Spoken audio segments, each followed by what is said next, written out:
Israel के ऊपर एक हमला हुआ है और ये पूरी दुनिया को चकित करने वाला हमला है। इजराइल से ये तो बहुत बड़ी चूक हुई है, इंटेलिजेंस की भी चूक है, फौज की भी चूक है और जो है कल्पना की और राजनेताओं की भी चूक है। इजराइल का एक मिसाइल रोधी सिस्टम है जो मिसाइल्स को रोकता है, वो असफल हो गया और उसमें ये कहा गया कि इनका सॉफ्टवेयर जो था वो तो अपडेट हो रहा था लेकिन हार्डवेयर को 2011 से अपडेट नहीं किया। फेलियर कई लेवल पे हुआ है और ये कहना कहाँ हुआ है, कैसे हुआ है, ये बहुत जल्दी है, अभी तो चीजें उभर के आएंगी। फेलियर एट ऑल लेवल्स, लेकिन सबसे बड़ा फेलियर वो कह रहे हैं ये बीवी नेतन्याहू का है। बहुत बड़ा वार्निंग बेल है कि भाई अपनी डिफेंस मैन्युफैक्चरिंग अच्छी कर लो। इस देश को आज के दिन मेरा मानना ये है कि देश को चाहिए 100 बाबा कल्याणी। भारत को इस समय सतर्क रहना है क्योंकि आतंकियों को एक नई शक्ति मिली है इस हमले के बाद और संभावना है कि हमने जो पिछले 4 साल से उनको दबा रखा है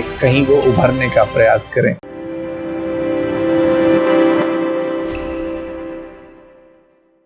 इजराइल के ऊपर एक हमला हुआ है और ये पूरी दुनिया को चकित करने वाला हमला है क्योंकि इजराइल एक ऐसा देश है जो कि अपने सुरक्षा उपकरणों की वजह से, अपनी इंटेलिजेंस एजेंसी की वजह से बहुत ज़्यादा चर्चा में रहा है। नमस्ते, मेरा नाम है नवीन चौधरी और आपका स्वागत है फेयर ऑब्जर्वर हिंदी के इस चैनल पर। और आज हम इसी विषय पर चर्चा करने वाले हैं कि इजराइल फिलिस्तीन का जो विवाद है और हमास के द्वारा जो आज हमला हुआ है इसका संबंध क्या है और इसके दूरगामी प्रभाव क्या होने वाले हैं। तो मेरे साथ आज इस चर्चा में हैं अतुल सिंह जी। अतुल सिंह जी फेयर ऑब्जर्वर के एडिटर इन चीफ हैं। अतुल जी, आपका स्वागत है। धन्यवाद, नमस्कार। कैसे हैं आप? मैं बिल्कुल ठीक हूँ, लेकिन ये जो खबर आई है इस खबर ने मतलब पूरी दुनिया को चौंका दिया है। एक तरफ मोसाड जिसका कि जगह जगह जो है चर्चा होती है, बल्कि हमने अपने पिछले जब हमारी चर्चा हुई थी उसमें हमने उसका उदाहरण लिया था। वहाँ पर इनके सुरक्षा उपकरण पूरी दुनिया में बेचे जा रहे हैं। वहाँ पर अगर हम देखें तो हमला होता है, 5000 रॉकेट से हमला, 600 के करीब लोग मारे जा चुके हैं, 1000 से ज़्यादा घायल हो चुके हैं। एक बहुत ही निंदनीय घटिया तस्वीर आई थी जिसमें महिला फौजी को निर्वस्त्र करके ये लोग अपनी गाड़ी में लेके जा रहे थे। इस तरह की तस्वीरें बहुत सारी हैं जो डिस्टर्बिंग हैं। तो आखिर इजराइल जैसे देश के साथ, जो कि एक तरह से ये मानिए कि आतंकवाद के खिलाफ एक मजबूत स्तंभ दिखता था, उसे कहाँ चूक हो गई है कि ये हमला को रोक नहीं पाए? तो देखिए, ये तो लंबी कहानी हो जाएगी। ऐसा नहीं है कि ये पहली दफ़े हुआ है कि भूल चूक जो है इजराइल से पहली दफ़े हुई है। याद रखिए कि आज से 50 साल पहले, 50 साल और एक दिन पहले ये आक्रमण हुआ है 7 अक्टूबर को।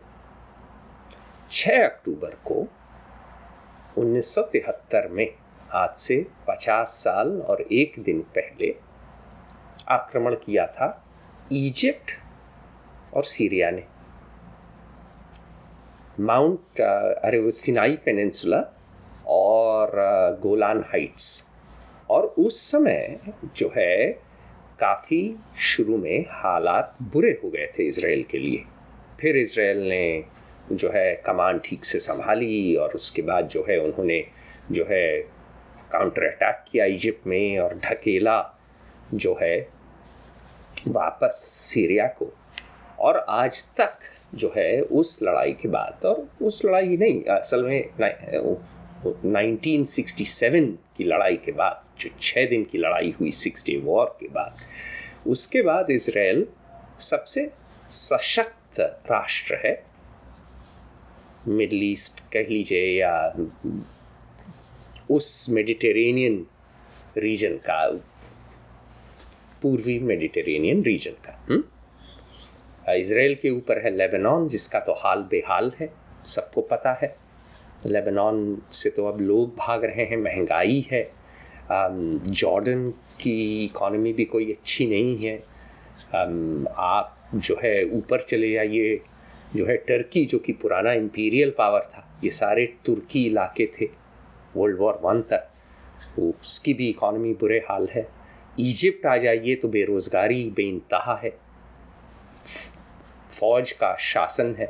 तो इजिप्ट, लेबनान, सीरिया, जॉर्डन, इन सब देशों के मुकाबले टर्की इज़राइल बहुत आगे है, लेकिन भूल चूक सबसे होती है। इज़राइल पिछले 10 साल से कुछ बुरे वक्त से गुजर रहा है। इस मामले में नहीं कि आतंकवाद बढ़ रहा है, इस मामले में कि अंदरूनी विभाजन और एका कम होता जा रहा है समाज का और राजनीति में।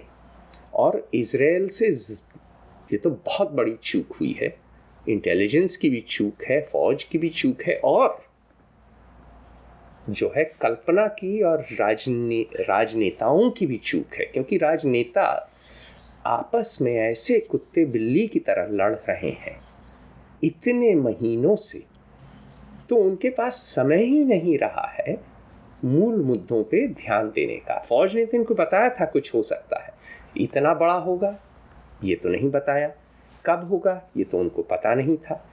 लेकिन आप याद करें कि यौम किपुर उनका एक त्योहार है, ये भी हुआ है इनका सिमकात तोरा के दिन। सिमकात तोरा एक त्योहार के दिन हुआ है, ठीक है, जिस दिन तोरा वोरा पढ़ के जो है ये लोग जो हैं अपना एक रिवाज निभाते हैं। तो इसके पीछे भी कारण ये है कि बहुत दिन से फिलिस्तीनियों में आग उबल रही थी। अब उनके साथ भी, उनके नज़रिए से भी देखिए तो उनकी तो ज़मीन चली गई, 48 में उनके साथ नकबा हुआ, ठीक है, हम इतिहास में बाद में जाएंगे। तो फ़लस्तीनियों को ये लग रहा था कि हमको तो सब लोगों ने बेच दिया, जिसे कहते हैं ना कि everyone sold them down the river, कि बाकी अरब तो अब जो है इजिप्ट की तो डील हो गई इज़राइल के साथ, हाँ यूएई की डील हो गई इज़राइल के साथ, सऊदी अब डील करने वाला था इज़राइल के साथ। तो उनको लग रहा था कि हमको तो सब भूल गए। और गाज़ा है क्या, गाज़ा पट्टी तो एक तरह से का ओपन एयर प्रिजन है, 11 किलोमीटर का बॉर्डर है शायद, 11, अगर मैं गलत बोल रहा हूँ तो माफ़ करिएगा, पर 11 किलोमीटर का जहाँ तक मुझे याद है बॉर्डर है उनका इजिप्ट के साथ, और बाकी तरफ इज़राइल है और मेडिटेरेनियन सी है। तो आबादी 2 मिलियन है उस बित्ता भर के इलाके की।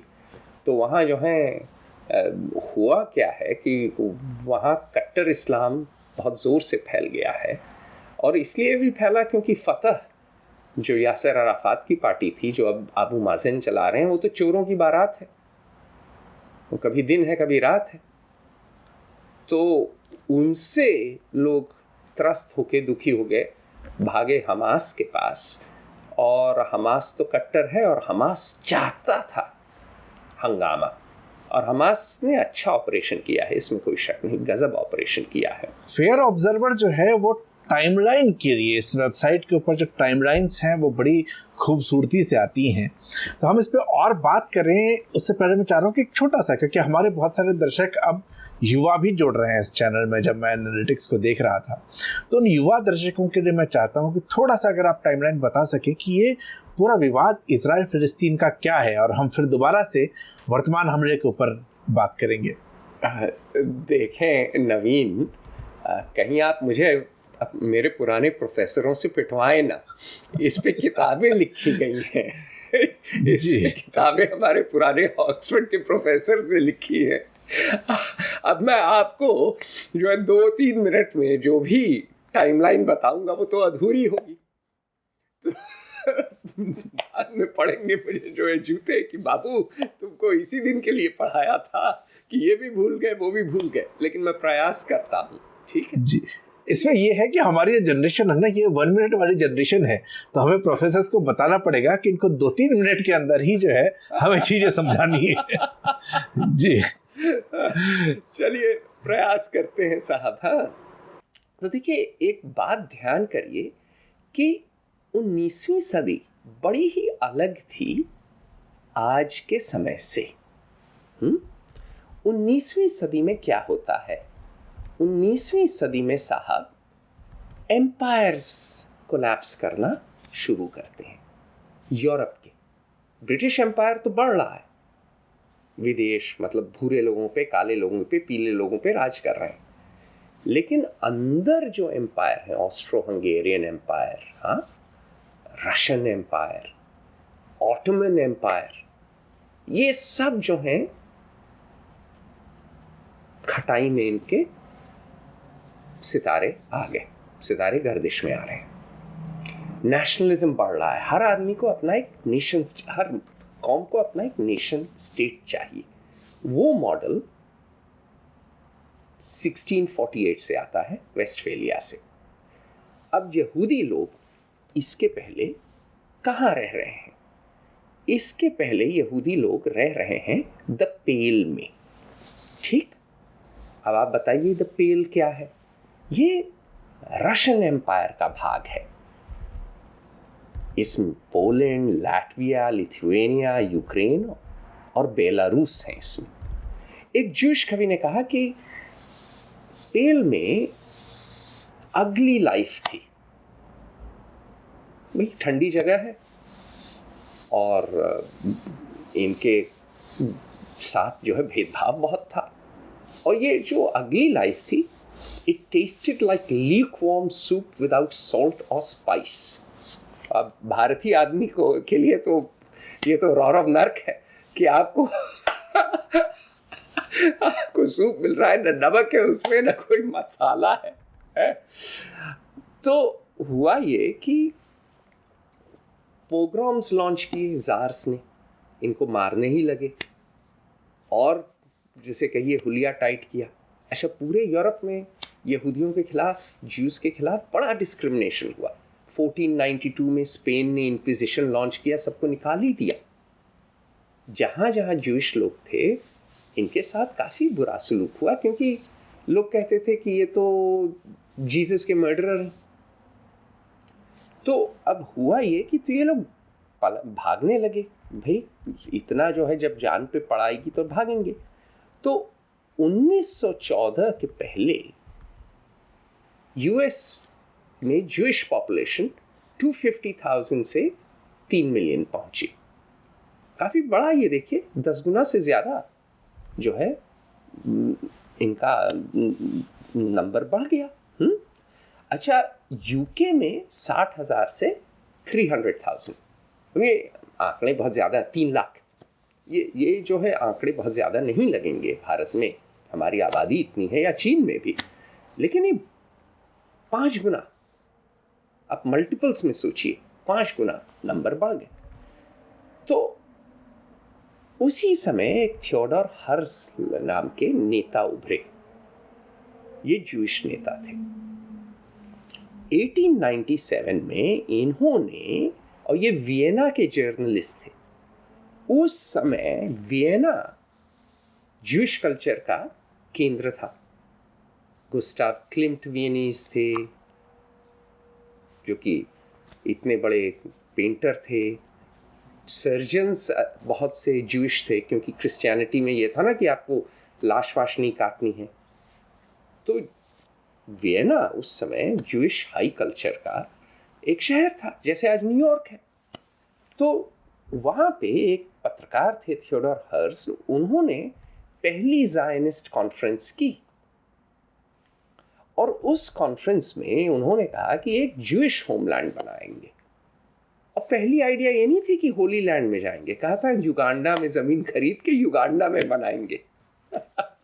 तो विडंबना देखिए कि शुरुआत नहीं हुआ कि फिलिस्तीन में बनाएंगे, शुरुआत ये हुआ कि भाई हम युगांडा में खरीदेंगे, अफ्रीका में ज़मीन है, बहुत उपजाऊ ज़मीन है युगांडा, पानी की कोई कमी नहीं है, तो युगांडा में बनाएंगे। बहुत से मेरे यहूदी दोस्त मजाक करते हैं, ज्यूइश दोस्त मजाक करते हैं कि अगर युगांडा में बनाया होता तो कोई दिक्कत ही ना होती। और इतना पानी है तो खेती और अच्छी होती।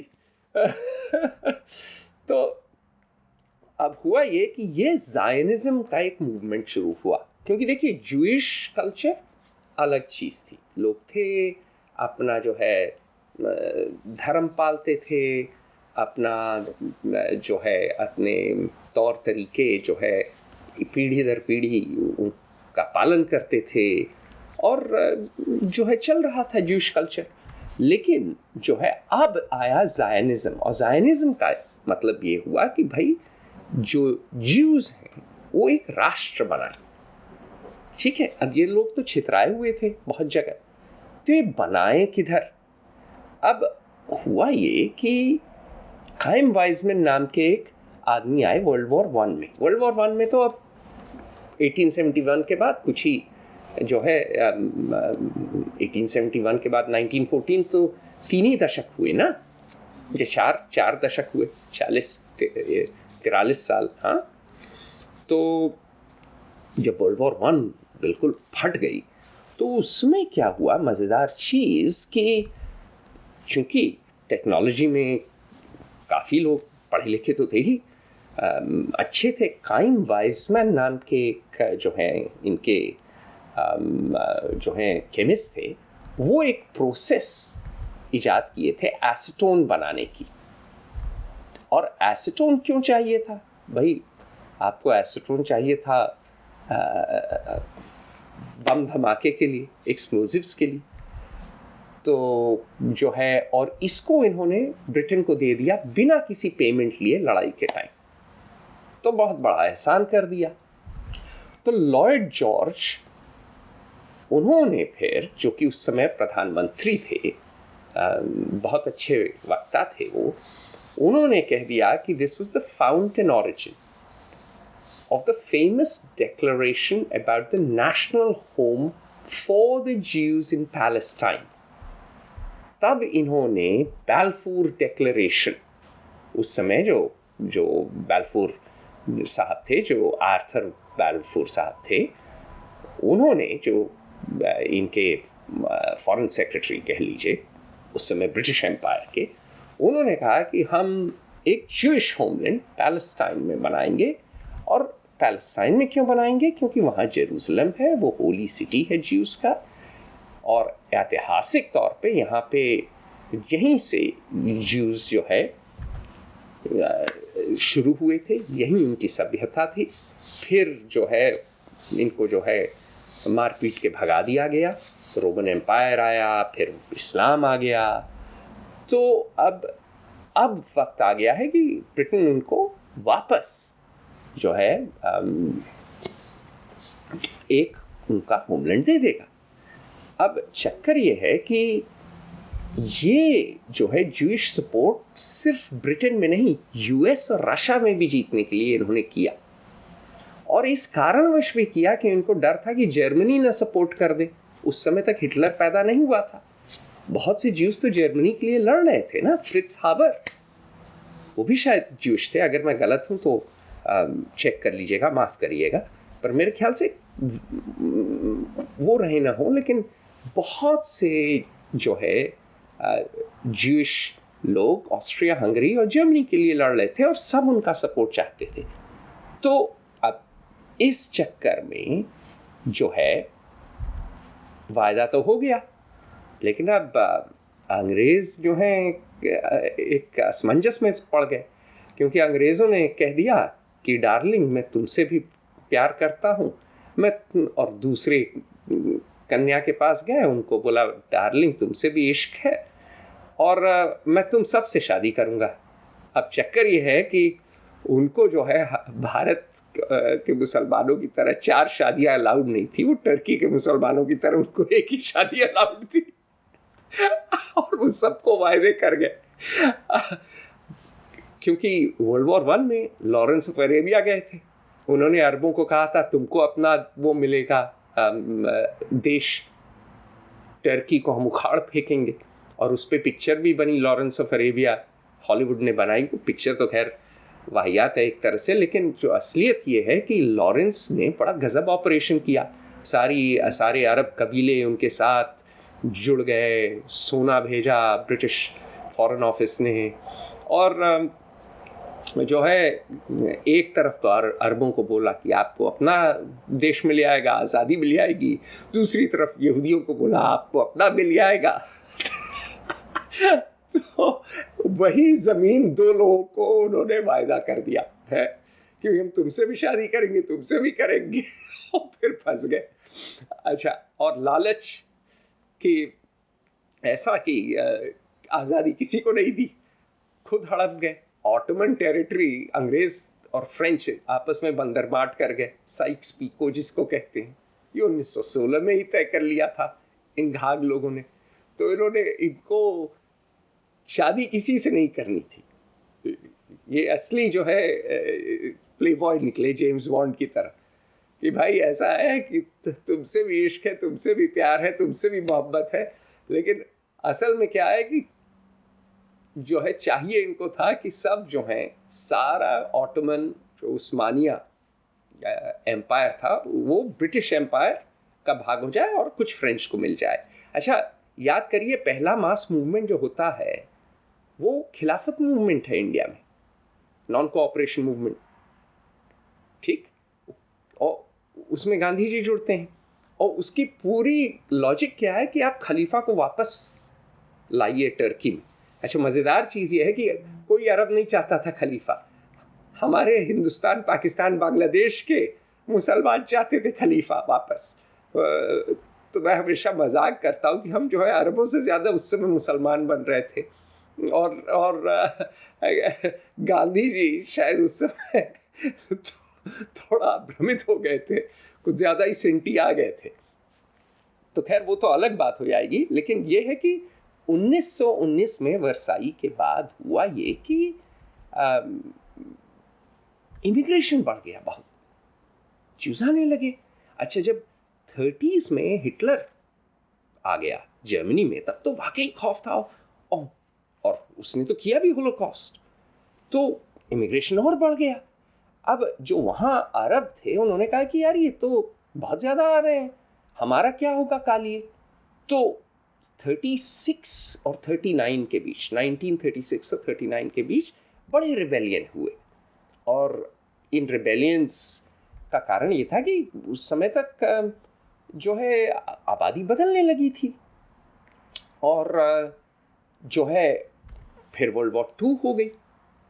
और वर्ल्ड वॉर 2 के बाद 1945 के बाद फिर जो है आपको तो पता ही है क्या हुआ, एम्पायर कोलैप्स हुए।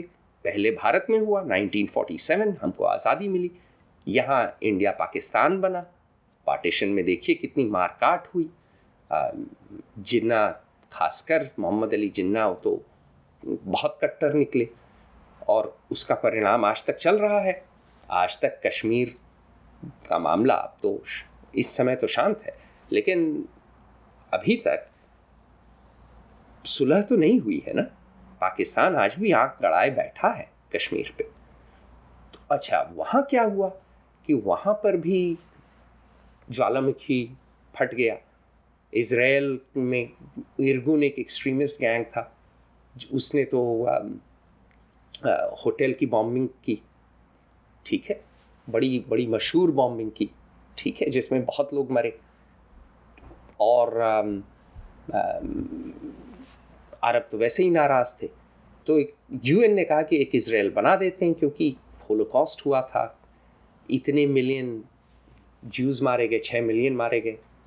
तो उसके बाद लोगों को लगा कि यार ये तो इनको अपना घर होना ज़रूरी है और ये तो इनका होली लैंड है, दे देते हैं, बंटवारा कर देंगे, जैसे इंडिया पाकिस्तान बना, इज़राइल फ़िलिस्तीन बना देंगे।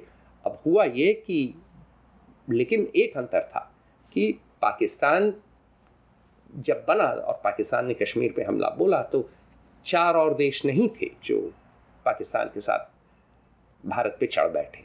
वहाँ सारे अरब देशों की सिंपैथी की हमदर्दी फ़लस्तीनियों के साथ थी।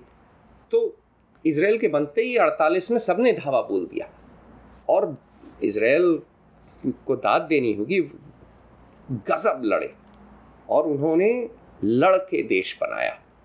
तो इज़राइल पहले दिन से जिसे कहें कि बंदूक की नोक पे खड़ा हुआ और 48 के बाद ठीक है चीज़ें स्टेबल हुई और 67 19 साल बाद 67 वॉर जिसका मैंने जिक्र पहले किया, उसमें तो उन्होंने बिल्कुल ही ध्वस्त कर दिया सबको। उस समय यित्साक राबीन साहब थे, जहाँ तक मुझे याद है चीफ ऑफ स्टाफ थे, जो बाद में प्रधानमंत्री बने और जिनकी हत्या हुई। और मोशे दयान जो एक आंख पे पट्टी बांधते थे, वो डिफेंस मिनिस्टर थे। तो इज़राइल जो देश बना वो बिल्कुल जाबाज, दबंग, गोली मार भेजे में उस तरह के लोगों ने बनाया कि साला जो होगा देखा जाएगा। और इन्होंने बहुत अच्छी टेक्नोलॉजी बनाई, हर चीज़ अडेप्ट की, जैसे राइफ़ल अडेप्ट की, बेहतर की, टैक्टिक्स अडेप्ट की, इन्होंने यूनिट्स बड़ी अच्छी बनाई। इनकी टेक्निकल इंटेलिजेंस यूनिट है 8200, जिससे इनके कितने सारे टॉप कंपनियां निकली हैं। इनका सैरत मतकाल कमांडो यूनिट है, गज़ब है, टॉप कमांडो यूनिट है, मोसाड तो है ही। तो देश बना इंस्टीट्यूशंस पे। और 73 की फिर यौम किपुर हुई, फिर चलता रहा, और इज़राइल सुदृढ़ और सशक्त होता गया। फिलिस्तीन, बस अब मैं ज़रा सा बोल के फिर आपको जो है प्रश्न पूछने का मौका देता हूँ। फिलिस्तीन के लीडर ही नामकूल निकले, और जो इनके दोस्त थे वो गद्दार निकले। क्यों गद्दार निकले? क्योंकि जॉर्डन ने कभी फिलिस्तीन को बनाया नहीं, हड़प गए वेस्ट बैंक और ईस्ट जेरूसलम। ठीक है, खूब फिलिस्तीनी जॉर्डन में पहुंच गए, लेकिन हुआ ये कि कायदे से कभी सपोर्ट किया नहीं और सब अपना अपना इंटरेस्ट देखते रहे। तो इनके साथ हुआ ये कि इनको न कभी अपना स्टेट मिला, न कभी किसी नेबर का सपोर्ट मिला। लेबनान वगैरह में तो ये लोग रेफ्यूजी कैंप में ही अटक गए। न इनको मौके मिले ठीक से, और न इनके अपने लीडर लायक निकले। ये बात तो मेरे पुराने प्रोफेसर अवी श्लेम कहते हैं कि बड़ी इनके साथ एक तरह से इनकी कमी रही, कि कमी ये रही कि इनके जो नेता निकले, ठीक है, वो जो हैं खुदगर्ज निकले, चोरी भी बहुत की।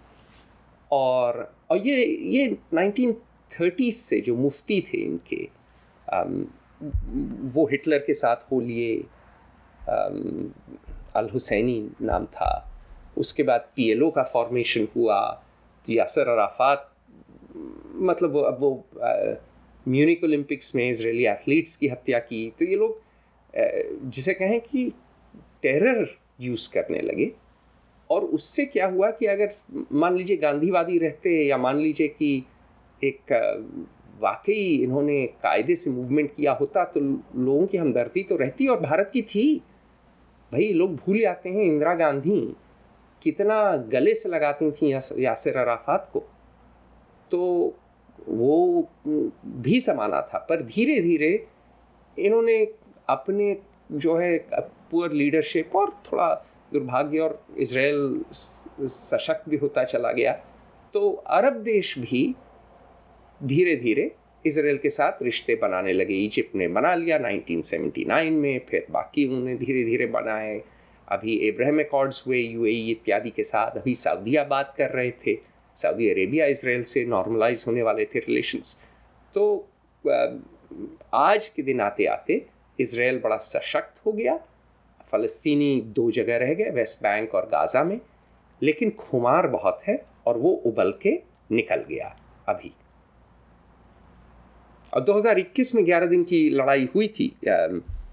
वैसे लोग याद रखें कि ऐसा नहीं है कि हमास से दिक्कत नहीं है, हमास से काफ़ी दिक्कत रही है, और हमास के बारे में बाद में बात करेंगे। तो सवाल मैं यही अब पूछना चाह रहा था कि हमास जो है, ये एंटिटी कैसे क्रिएट हुई और ये क्या इसका प्रभाव है अभी? तो देखिए, इंतिफादा 1987 में जो है लॉन्च किया, उस समय तक यासिर अराफात जिंदा थे, वही लीडर थे, फतह थे, है ना। तो और ये आया कहां से? तो इसका पूरा नाम है हरकत अल मुकव्वमा अल इस्लामिया। तो मैं आपके इंटरव्यू के पहले अच्छे स्टूडेंट की तरह मैं नोट्स बना रहा था, अपने ही पुराने लेख पढ़ रहा था, अपने प्रोफेसरों की किताबें भी देख रहा था। उनके भी इंटरव्यू देख रहा था, अभी श्लेट साहब के हमने छापा है, उनका डिस्क्रिप्शन में होंगे इस तरह के आर्टिकल। तो अ, हमास आया कहाँ से? और ये बड़ा आपने अच्छा सवाल किया। ये मुस्लिम ब्रदरहुड से आया, society of Muslim brothers Egypt में। अच्छा, वो कब शुरू हुई? वो 1928 में शुरू हुई, हसन अल बन्ना। वो आइडिया उनका ये था कि भाई ब्रिटिश इंपीरियलिज्म है, वेस्टर्न मटेरियलिज्म है, हमें वापस इस्लाम को जाना है। ठीक है। और इसमें जो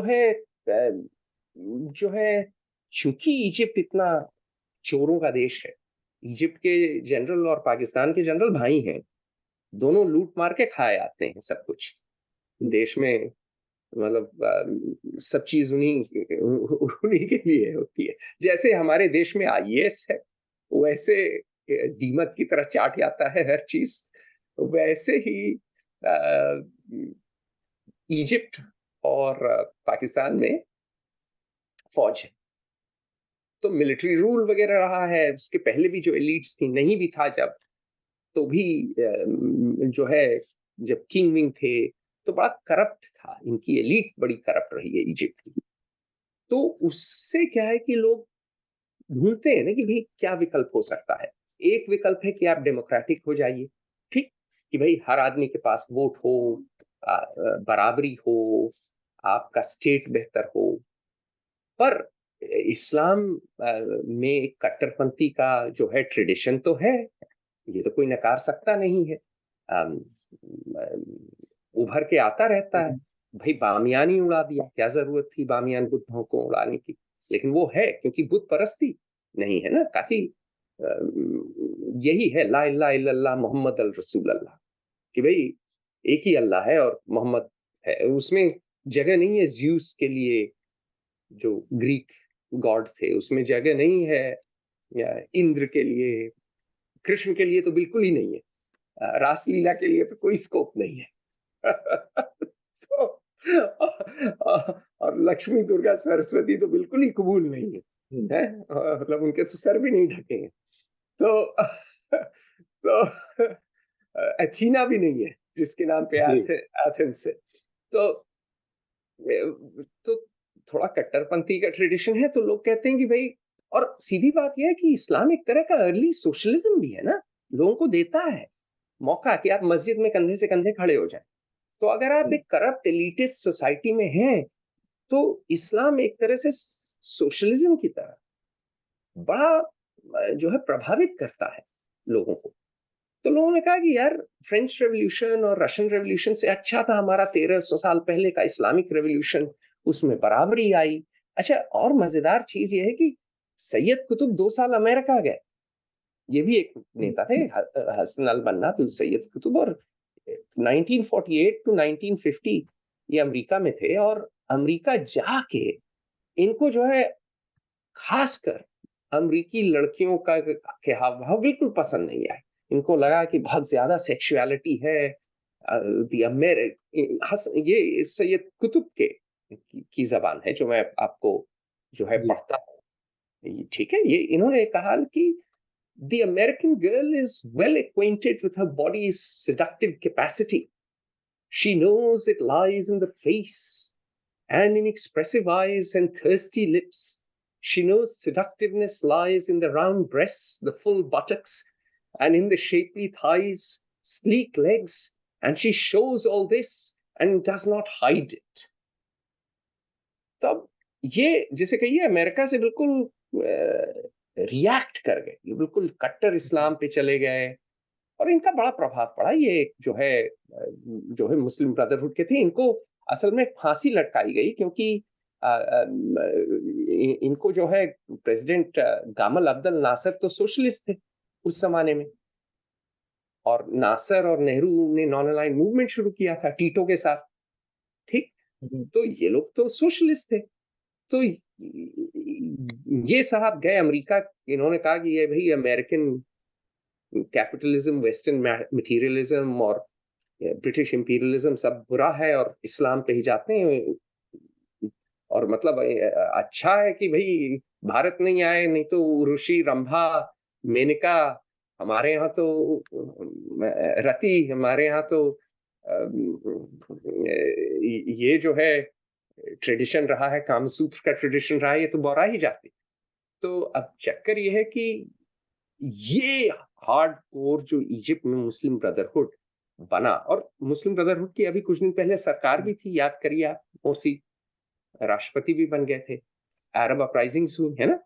तो मुस्लिम ब्रदरहुड क्यों बढ़ा? क्योंकि मुस्लिम ब्रदरहुड के लोग, कई इजिप्शियन बोलते हैं, कम से कम रोटी तो बांटते हैं। मुस्लिम ब्रदरहुड के लोग कट्टर हों, लेकिन कम से कम जो है वो समाज में जाके काम तो करते हैं। इजिप्शियन एलीट तो बस अपने ही लोगों को लूटने पे तुली रहती है। तो इसलिए उसका अट्रैक्शन बढ़ा। और जो शेख यासीन थे, एक फलस्तीनी, वो जो है इनके साथ जो है वो कायरो में जाके पढ़े, इजिप्ट में, और उन्होंने ये फिर जो मुस्लिम ब्रदरहुड की ये आइडियोलॉजी है, उन्होंने ये फिर गाजा में लाई। और इस तरह जो है हमास शुरू हुआ। और हमास भी इसलिए ऊपर बढ़ा जब गुस्सा बढ़ा और फतह से लोगों की निराशा होने लगी। और क्यों निराशा हुई? फतह चोर हो गई, फतह चोरी पे उतारू हो गई। हमसे एक साल बाद नेशनल पुलिस एकेडमी में, मैं तो आईपीएस ऑफिसर था, फलस्तीनी आए थे ट्रेन करने। नालायक थे, आलसी थे, काहिल थे, बड़े बाप के लड़के थे। फतह में क्या था? अपने लड़के को लगा दो, भतीजे को लगा दो नौकरी, भाई भतीजावाद था। तो उसके खिलाफत में हमास आया, क्योंकि हमास कट्टर भले ही रहे हो लेकिन चोर नहीं थे, जाबाज थे, जान देने को तैयार थे, जिहादी थे। तो जिसे कहते हैं ना, कम से कम खुददारी थी, भले ही कट्टर थे, खुददारी थी। तो फतह चोरी में मारी गई। चोरी और जिसे कहिए कि भाई भतीजावाद, नेपोटिज्म अंग्रेजी में जिसके कहते हैं। और जैसे जैसे फतह नीचे गई वैसे वैसे ही ऊपर आई। और बड़ी जो है एक अहम बात है कि 2006 में ये इलेक्शन जीत गए, और अब तो गाजा में इनका एक छत्र राज्य है। तो हमास जो है गाजा चलाती है। वेस्ट बैंक में अभी भी अबू माजिन है, पैलेस्टीनियन अथॉरिटी, पर उनकी कोई औकात है नहीं। तो अब कट्टरपंथी ऊपर हैं। और गाजा तो एक ओपन एयर प्रिजन की तरह है। इतनी आबादी है, न नौकरी है, इतने लड़के हैं, बेरोजगार हैं, गुस्सा है। तो जो है वो कभी भी उबल सकता है। इस दफे जो उबला है वो तो गजब उबला है। इसने तो बिल्कुल जिसे कहें कि इजराइल को हिला दिया है। जी। बताएं, 100 लोगों को तो बंदी बना के ले गए हैं, कैदी बना के, हॉस्टेज। तो इसी पे जो अब एक ये बड़ा प्रश्न उठता है, ये मैं आज एक न्यूज़पेपर में पढ़ रहा था, सत्यता मुझे नहीं पता, लेकिन ये था कि इजराइल का एक मिसाइल रोधी सिस्टम है जो मिसाइल्स को रोकता है, वो असफल हो गया। और उसमें ये कहा गया कि इनका सॉफ्टवेयर जो था वो तो अपडेट हो रहा था, लेकिन हार्डवेयर को 2011 से अपडेट नहीं किया। तो हार्डवेयर और सॉफ्टवेयर जो है वो उनके कमांड जो है आपस में वो कहीं उसमें इशू आया, और हार्डवेयर ने सॉफ्टवेयर के कमांड नहीं लिए। इसकी वजह से जो है ये अटैक उधर से सफल रहा। अब सवाल ये उठता है कि मोसाद जो देश चलाता है उसको खबर ही नहीं है कि उसके घर में जो सिस्टम है उसकी अपनी सुरक्षा के लिए वो काम नहीं कर रहा। तो यहाँ पे फिर एक सवाल उठता है कि क्या ऐसा तो नहीं है कि कई सालों से, क्योंकि ये इन दोनों का विवाद भी कोई आज का विवाद नहीं है, ये विवाद भी बरसों का विवाद है, तो क्या ऐसा तो नहीं कि एक बहुत लंबे समय से प्लानिंग की गई तरीके से कि एक समय ऐसा आएगा जब इजराइल को उसी के सिस्टम से मात देकर हमला किया जाएगा? तो क्या आपको लगता है कि ऐसा भी कुछ हुआ हो सकता है यहाँ पर? देखिए, अभी तो लड़ाई चल रही है, तो मैं जरा अखबारों की तरह इस तरह की टिप्पणी नहीं करूंगा टेक्निकल, क्या हुआ क्या नहीं। मैं इतना कहूंगा, आप मोसाद ने बात की, मोसाद का काम है फॉरेन ऑपरेशंस, ठीक है। 3 इंटेलिजेंस एजेंसी है, मोसाद, शिन बेत और इजरायली डिफेंस इंटेलिजेंस। सबसे बड़ी आईडीआई है, ठीक है। उसके बाद है शिन बेत, और मोसाद तो बहुत छोटी सी है। मोसाद का काम होता है जाके ईरान में न्यूक्लियर साइंटिस्ट को मारना। हम्म, तो ये काम मोसाद का था भी नहीं। अगर फेलियर ठीक है तो आप ये समझिए कि आप सीआईए को एफबीआई की गलती के लिए नहीं दोष है। देंगे ना, आईबी जी की गलती को अगर हुई तो रॉ को नहीं दोष देंगे ना। तो ये समझना बड़ा जरूरी है कि कौन क्या करता है। ठीक है, तो फेलियर कई लेवल पे हुआ है, और ये कहना कहाँ हुआ है, कैसे हुआ है, ये बहुत जल्दी है। अभी तो चीजें उभर के आएंगी। मैं जी अभी अपने इजरायली मित्रों से बात कर रहा हूँ, वो कह रहे हैं यार फेलियर एट ऑल लेवल्स, लेकिन सबसे बड़ा फेलियर वो कह रहे हैं ये बीवी नेतन्याहू का है। और जी बीवी नेतन्याहू, देखें, बीवी नेतन्याहू बड़ा इंप्रेसिव बंदा है। इसका भाई मारा गया एंटेबे में। ठीक है, हम्म, अम, भाई इसका एंटेबे में जो कमांडो रेड थी, एक ही जो प्लेन उठा के लेके आए। अभी भी इतने दिन प्रधानमंत्री रहे हैं, हम्म, लेकिन बीवी धीरे धीरे, चोरी के इल्जाम है इन पे भी। हम्म, बीवी जो है कोalition गवर्नमेंट चला रहे हैं 6 पार्टियों की, जिसमें जी लिकुड बीवी नेतन्याहू की पार्टी है, और हम्म, यूनाइटेड टोरा जुडाइज्म है, शास है, रिलीजियस जायनिस्ट पार्टी है, हम्म, ओत्समा यहूदित है, और और नोआम है। अब इसमें से जी जो है बहुत सी बड़ी कट्टर हैं, और जो है हरेडी पार्टी है। हरेडी कौन है? ये बहुत कट्टर लोग हैं जो कि वेस्टर्न वैल्यूज अपोज करते हैं, मुसलमान, कट्टर मुसलमानों की तरह हैं ये काफी। हम्म, और इनकी पॉपुलेशन हो गई है 13.3%, क्योंकि ये बच्चे खूब पैदा करते हैं। हाँ, आईडीएफ में, इसराइली डिफेंस फोर्सेस में, शिनबेत में, मोसाड में, यूनिट 8200 में, जो एलीट जो है इसराइली सोसाइटी है, कोई नहीं करता है पूजा पाठ, प्रपंच। ज्यादातर लोग जी जो है मस्त मौला है। ठीक है, इसराइल के लिए जान देने को तैयार हैं, पर वो नहीं जा रहे जो है सवेरे से शाम जो है टोरा पढ़ रहे हैं, ये कर रहे हैं, प्रपंच नहीं कर रहे हैं। तो रिचुअल जिसे कहते हैं, रिचुअलिस्टिक नहीं है। तो वो काफी नाराज रहे हैं बीवी से। देखिए, इन्होंने जुडिशियल रिफॉर्म किया, ये वो समय नहीं है, वो तो उसका एक वीडियो है अंग्रेजी में, रिटायर्ड जी सीआईए ऑफिसर ग्लेन कार्ल और मैंने उसका विश्लेषण किया था।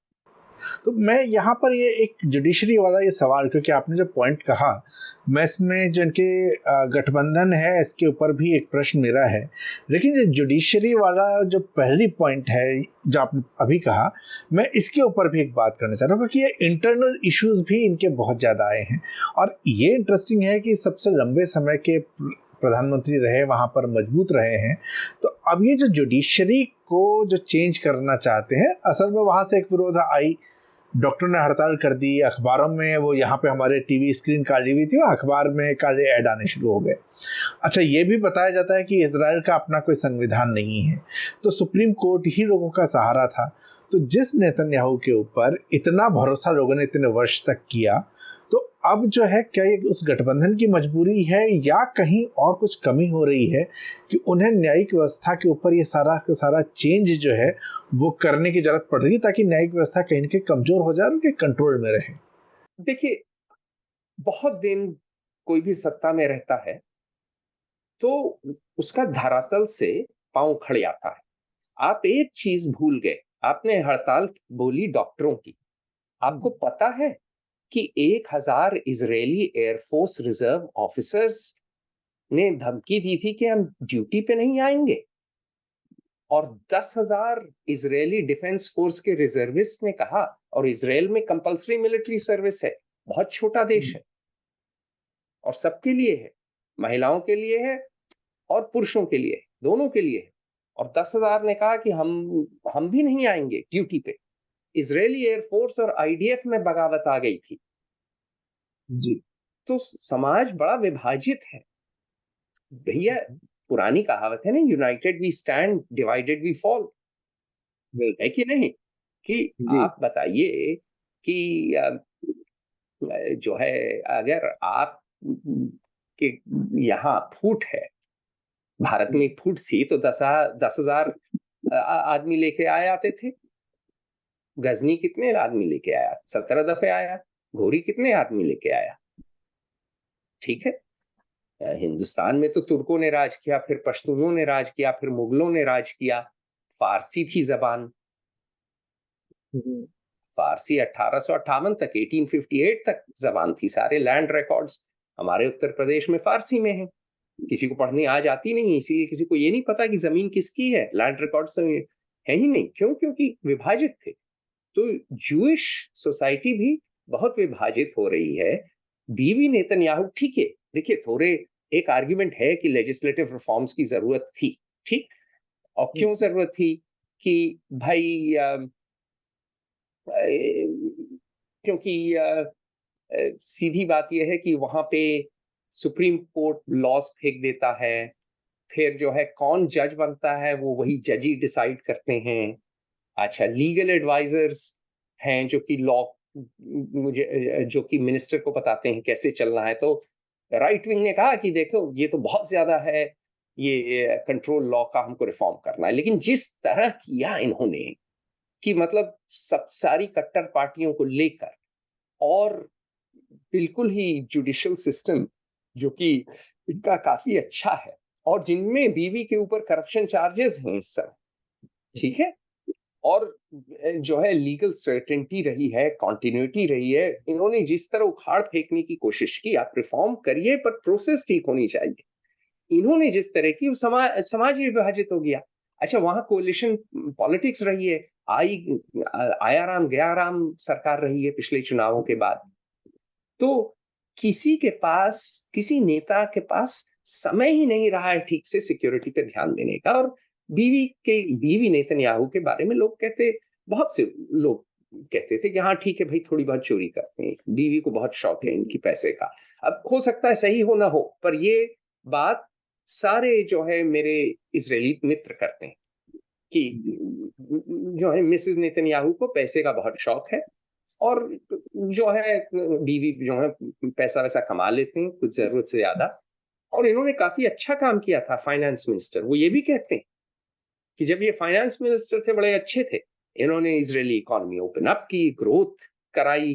तो ऐसा नहीं है कि मात्र दुर्योधन है, दुर्योधन भी दुर्योधन नहीं था, रावण भी रावण नहीं था। रावण की भी कुछ अच्छाइयां थी, दुर्योधन की भी अच्छाइयां थी। तो इनकी बहुत अच्छाइयां भी हैं, लेकिन पावर में इतने दिन रहने के बाद ये थोड़ा धरातल से इनके पांव उठ गए। और ये तो सिर्फ जोड़ तोड़ की राजनीति, गुणा भाग में ही थे।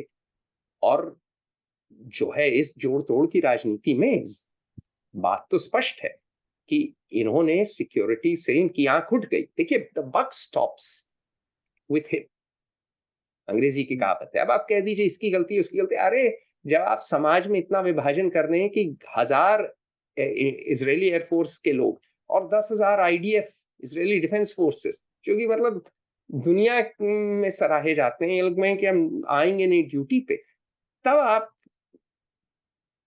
मतलब as a leader you failed. आप जो है, आपका नेतृत्व अब नहीं रहा। अब आप जो है एक लीडर के बजाय अब आप एक विभाजित समाज के एक भाग के नेता हैं।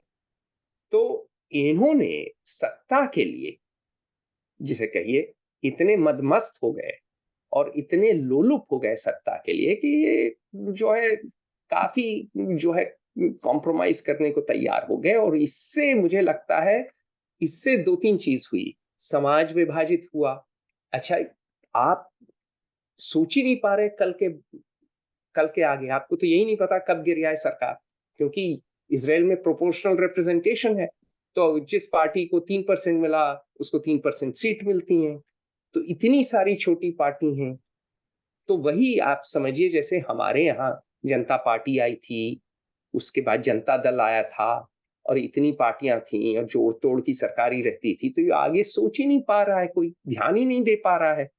अच्छा, और एक बहुत बड़ी बात मेरे एक मित्र ने कही, इजरायली मित्र ने, उसने कहा कि यार सबसे अच्छे देखो जो हमारे दोस्त थे, जैसे हमारा एक अभिन्न मित्र, वो वॉटन के दिनों वहां से मैंने एमबीए किया, गिलाद शानी रिजर्विस्ट है, यंगेस्ट फॉर्मेशन कमांडर था आईडीएफ हिस्ट्री में, F-16 फाइटर पायलट है। वो क्या है, वो अपना फंड चला रहा है।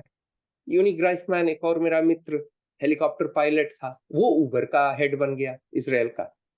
इसी तरह अगर देखें एक के बाद एक, फेयर ऑब्जर्वर असल में शुरू भी एक तरह से इजरायली मित्रों के कारण हुआ, क्योंकि वो मुझे न्यूयॉर्क ग्लोबल मीडिया समिट में लेके गए। तब मुझे आइडिया आया कि भाई पूरी फॉरेन अफेयर जो है चार्ट तो जो है लोग लंदन, न्यूयॉर्क, वॉशिंगटन का जो है चलाते हैं कि भाई दुनिया की कहानी आप अंग्रेजों की जबानी सुन रहे हैं या अमरीकियों की, ज्यादातर अंग्रेजों की। और मैंने सोचा यार दुनिया की कहानी दुनिया की जबानी सुननी चाहिए। तो मोती, मेरा जो दोस्त है मोती लेवी, वो लेके गया था न्यूयॉर्क मीडिया समिट, उसी की वजह से मैं वहां पहुंचा। तो वो क्या कर रहा है, वो भी किसी कंपनी में है। तो मैं नहीं बोलूंगा कौन सा मेरा मित्र ये बोला, क्योंकि वो जो है प्राइवेट कॉन्वर्सेशन थी। उसने बोला अतुल ये दिक्कत सिर्फ इसराइल नहीं, ये कई देशों को आएगी, अमेरिका को भी आएगी, इंडिया को भी आएगी। उसने बोला कि स्टेट की नौकरी के लिए, स्टेट चलाने के लिए आपको बड़े अच्छे लोग चाहिए, टॉप लोग चाहिए। आप टॉप लोग कैसे लाएंगे? गूगल और गोल्डमैन सैक्स से खींचकर। टॉप लोग आज के दिन जो हैं, डेविड बेन गुरियन जैसे, गोल्डा मायर जैसे, yitzhak रबीन जैसे, मोशे दयान जैसे इस समय नहीं है। तो वो भी एक फाइट है। तो उस तरह की जो है टॉप अप, और इसराइल तो बहुत छोटा सा देश है, बंदूक की नोक पे खड़ा है। तो सीधी सी बात है कि वहां तो बिल्कुल ही आपको उस तरह के लोग चाहिए चलाने के लिए। तो इसमें कई चीज हैं। मैं कहूंगा इसमें बीबी नेतन्याहू की गलती है, जोड़ तोड़ की राजनीति की गलती है, विभाजित समाज की गलती है, टैलेंट लॉस जो हुआ है प्राइवेट सेक्टर को, उसकी भी थोड़ी गलती है।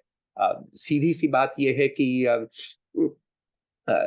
हो सकता है कि इसराइल इतना ज्यादा सफल रहा, तो अंग्रेजी में कहते हैं, it might be a victim of its own success. It might have got fat, soft and lazy. मेरा एक दोस्त कल ही शाम ये बोला कि maybe we've gone fat, soft and lazy. मैं तो भारत के संदर्भ में हमेशा बोलता हूँ कि we have gone fat, soft and lazy. पर ये है कि ये तो human nature है. It's very easy to go fat, soft and lazy. तो वो भी कुछ हुआ है। तो ये तो खुल बाद में पूरी चीजें निकल के आएंगी, लेकिन अभी तो अब इसराइल पिटाई कर रहा है जम के, और अब बदला होगा। इसके बहुत परिणाम हैं इसराइल फिलिस्तीन से आगे। मैं आपको बता दूं क्या परिणाम होंगे। पहला परिणाम ये होगा कि जो है अब जो है पूरी अरब दुनिया में एक लहर दौड़ आएगी, अरब स्ट्रीट जिसे कहते हैं, उसमें जो है जोश आएगा। दूसरा, इस्लामिक दुनिया में जो कट्टरपंथी हैं उनमें जोश आएगा। अभी अभी अजरबैजान ने सारे आर्मीनियंस को निकाल दिया नगोर्नो काराबाख में। उसके बाद आप देखिए हमास, जिसके पास न पैसा है न कुछ है, वो मतलब एक्सप्लोजिव्स जो है ट्रकों में और बुलडोजरों में करके पूरा बैरियर पार कर गए। ठीक, मैकेनाइज्ड ग्लाइडर से चले गए उस बैरियर के ऊपर से। उन्होंने लोगों को मारा, वहां कैदी बना के ले गए, हॉस्टेज ले गए। उन्होंने जो है दहशत मचा दी। तो इसराइल को मतलब एक तरह से मुक्का तो दिया ना मुंह पे। तो अब क्या है कि अब लोग जो हैं बिल्कुल ही जो है हमास को देखकर प्रेरित हो जाएंगे। तो वो भी होगा। अच्छा, बहुत से मिडिल ईस्ट के जो लीडर हैं, वो राजा हैं, वो इसराइल के साथ डील कर रहे हैं।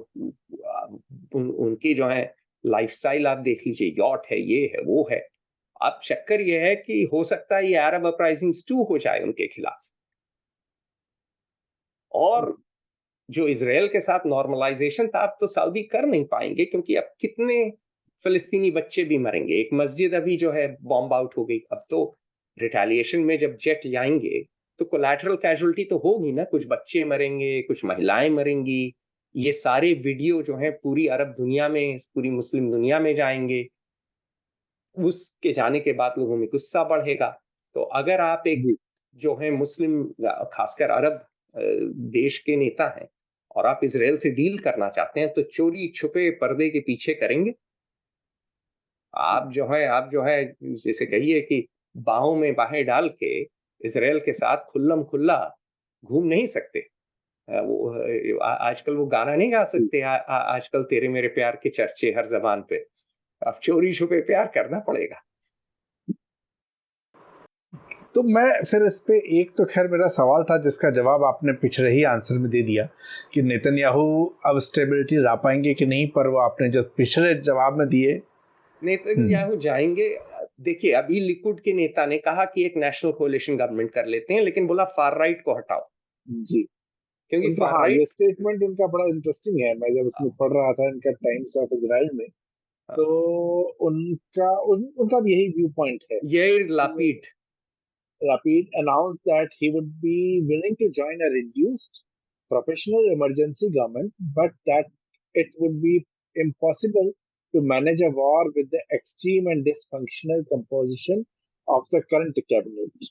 But Lapid indicated Netanyahu would need to eject his far-right coalition allies.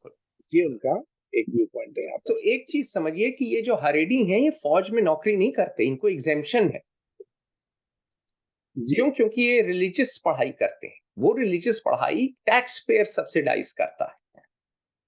तो यही हो गया कि अगर मान लीजिए कट्टर मौलवी या कट्टर पंडित हमारे समाज में जो कि लड़ेंगे नहीं, लेकिन आप उनको मुफ्त टैक्स पेयर पैसा दीजिए, वो कैबिनेट में भी बैठे, वो निर्णय भी लें, और लड़ने वाला कोई और है। तो अब चक्कर ये, तो दूसरा आदमी बोलेगा बाबू ये ना टैक्स दे रहा है, ये न ब्लड एंड ट्रेजर, न ये अपना खून बहा रहा है, न ये अपना ट्रेजर लगा रहा है। तो भैया डेमोक्रेसी का मतलब ये थोड़ी है क्योंकि ये बच्चे ज्यादा पैदा कर रहे हैं तो ये हम पे राज करेंगे। तो ये टेंशन आ रहा है इजरायली समाज में। जी, इसका भारत पर आप अब क्या इम्पैक्ट देख रहे हैं? आज मैं टीवी देख रहा था, हालांकि आप उस पर हंसेंगे और वो बड़ा इंटरेस्टिंग सा होता है। हम इसके ऊपर मैं भारतीय टीवी इसलिए देखता नहीं हूँ। मैं कभी लोग बुला लेते हैं इंटरव्यू के लिए, लेकिन मैं इसीलिए देखता नहीं हूँ। तो बड़ा इंटरेस्टिंग सा था कि भारत पर होगा अटैक, डोवाल है तैयार, डोवाल तैयार है। मतलब ऐसा लग रहा था कि बस डोवाल ही अब हमारे वो मिसाइल रोधी अच्छे अधिकारी हैं, वो एक अलग बात है। लेकिन टीवी ने खैर जो बनाया वो बनाया। लेकिन मैं ये जानना चाह रहा हूँ कि भारत जो कि इस्लामिक कट्टरपंथियों के निशाने पर हमेशा से रहा है और इस सरकार में उनका प्रभाव काफ़ी कम हुआ, तो क्या इन इस्लामिक शक्तियों की, उन आतंकी संगठनों की जो भारत के खिलाफ हैं, उनको भी एक बार लगेगा कि अपॉर्चुनिटी है कि जो जोश होता है वो जोश भरे कि हम भी एक बार भारत पे भी इस तरह से प्रयास करके देखें? देखिए, डोवाल साहब से मैं एक ही दफे मिला था अरसे पहले। तो अगर वो सुन रहे हैं तो मैं ये कहूंगा कि ऐसा है कि जरा कश्मीर पे ध्यान दीजिए सर, क्योंकि फलस्तीन, पैलेस्टाइन और कश्मीर हमेशा ये दो मुद्दे दिल धड़काते हैं मुस्लिम दुनिया में, उम्मा में। क्योंकि थियरी में तो सारे मुसलमान एक ही उम्मा है ना, एक ही कम्युनिटी है। तो सुन्नी, हालांकि उनमें शिया सुन्नी स्किज्म है, ईरान एक शिया पावर है और टर्की और सऊदी और बाकी सुन्नी हैं, और टर्की को अरब फूटी आंख नहीं सुहाते, और अरबों को टर्की फूटी आंख नहीं सुहाता। वही पुराने इंपीरियल पावर थे, राज किया, अरबों को आजादी नहीं मिली इतने साल। लेकिन कश्मीर के नाम पे इमोशन तो है, और कट्टर लोगों में वो जो है एक कुछ करने की का जज्बा भी है। और कश्मीर में अंदर ही अंदर प्रेशर कुकर चल रहा है। मैं कश्मीरियों, मैं तो गया नहीं हूँ कुछ दिन से, लेकिन मैं कश्मीरियों से बात करता रहता हूँ, और जो मुझे खबरें आ रही हैं कश्मीर से कि हो सकता है जो है कुछ हो जाए, क्योंकि कोई कुछ बोल नहीं रहा। तो हो सकता है कि जो है फिलिस्तीनियों को देख के, हमास को देख के प्रेरित हों और लोग कुछ करें।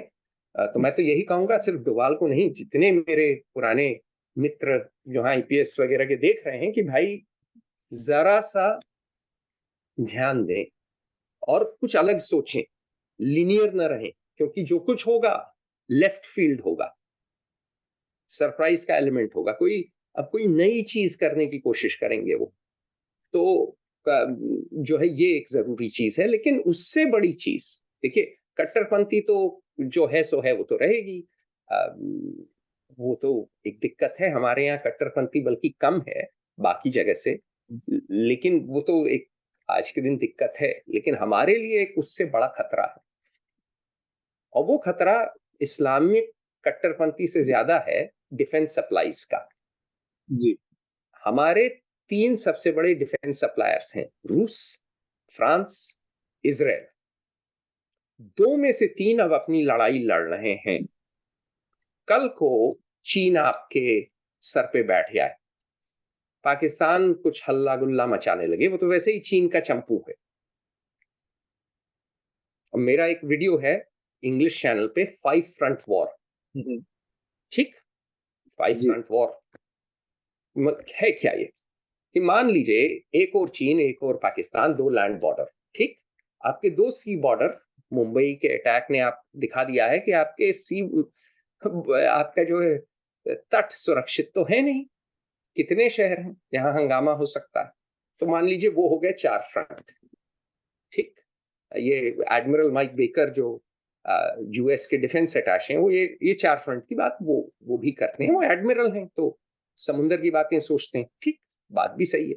मैं 5वें फ्रंट की बात करता हूँ, ये मैं नहीं कर रहा, मेरे मित्र जो CIA में हैं, जो MI6 में हैं, जो मोसाड में हैं, बाकी देशों के, वो ये बात करते हैं, पब्लिकली ना करें, करते हैं, कहते हैं आपके पास मान ले 150 करोड़ मुसलमान हैं, उसमें से मान ले सिर्फ 1%, 99% तो अपना काम करना चाहते हैं, बच्चों को पढ़ाना चाहते हैं,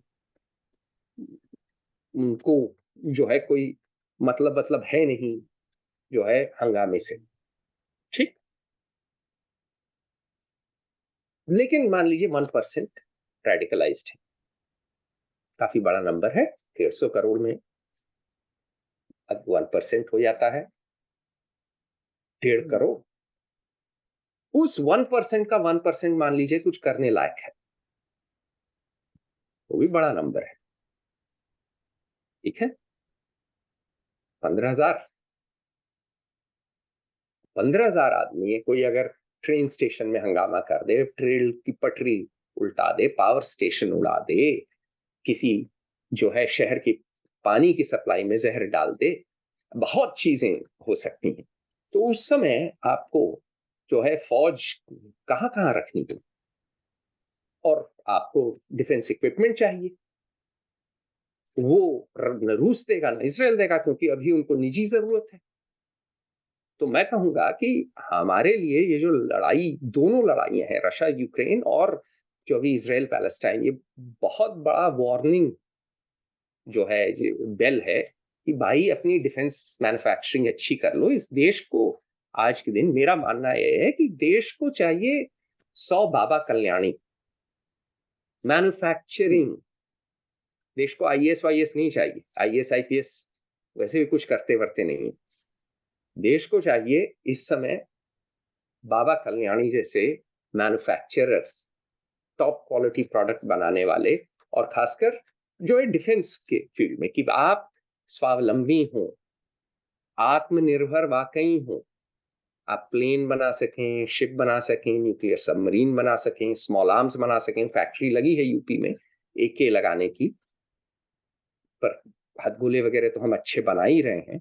पर यह है कि हमें अपना जो डिफेंस इंडस्ट्री है वो बेहतर करना होगा, क्योंकि ये बहुत बड़ी चीज है हमारे लिए कि 2 आपके जो सप्लायर हैं, 3 में से 2 वो इस समय अपने युद्ध में फंसे हैं, अपने चक्रव्यूह में फंसे।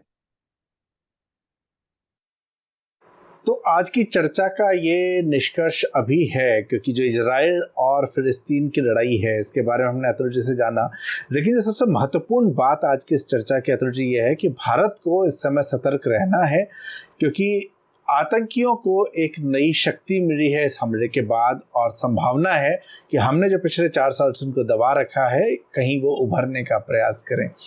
तो आपका इस कार्यक्रम में जुड़ने के लिए बहुत धन्यवाद। और चूंकि आज बहुत सारी बातें अतुल जी के साथ जो हमारी हुई, इससे मुस्लिम ब्रदरहुड की बात हुई, हमास की बात हुई, आतंकी संगठनों की बात हुई, और तो यहाँ पर जो है मैं आपको अगले सेशन के लिए फिर से इनवाइट अभी से कर देता हूँ। वो होगा यूरोप और इस्लाम के ऊपर, और अतुल जी इसमें भी हमारे साथ एक्सपर्ट रहेंगे। तो चैनल को सब्सक्राइब करिए, लाइक करिए, शेयर करिए और बेल आइकन जरूर दबा दीजिएगा, ताकि जब हमारा अगला वीडियो आएगा तो आपको उसका नोटिफिकेशन आ जाए। तो आपका साथ जुड़ने के लिए अतुल जी बहुत धन्यवाद। नमस्कार, धन्यवाद।